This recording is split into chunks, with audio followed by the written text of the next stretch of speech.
The Congresswoman Julie Johnson now, Democrat from Texas. Of course, good to see you, Congresswoman. All this is happening as the government is still shut down, day 27, and here we go.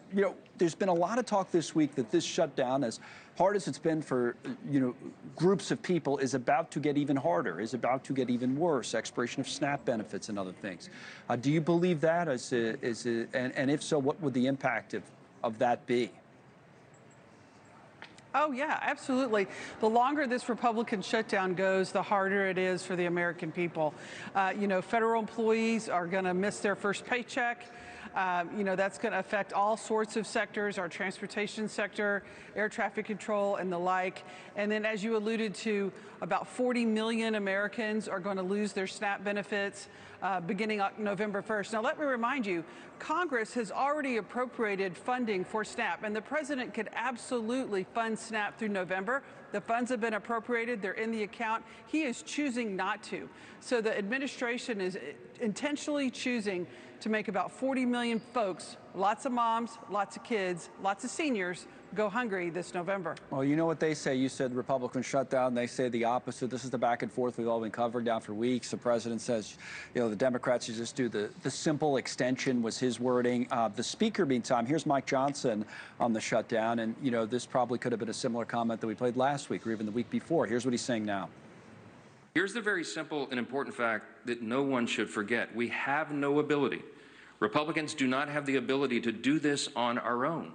It's a simple math problem. We need Democrats to help. You need 60 votes in the Senate. We only have 53 Republicans. The Democrats are the ones voting repeatedly to shut down the government. I mean, technically that is true, Congresswoman, right? I mean, if they did this, as we've been talking about for weeks, the CR, they could reopen the government. I mean, but everybody keeps wondering what's going to happen to break this. I mean, which side gives and on what? Is it SNAP? Is it health care? Is it air traffic controllers? I mean, what's going to break the camel's back, so to speak? It's probably going to be all of it, unfortunately. But let me just address what the speaker said. The Republicans have the ability to bring a bill to the floor. Democrats don't have that ability. They have the ability to bring up what we vote for. They have brought up a bill that is patently untenable to Democrats. We are not going to let millions and millions and millions of Americans lose their health care. Full stop. End of discussion. Votes have been taken. It is a proven point. If the Republicans want to reopen the government, then they need to put a bill on the floor that Democrats can support. Just because, they're in charge. I don't have the ability to set the House to go vote on a bill.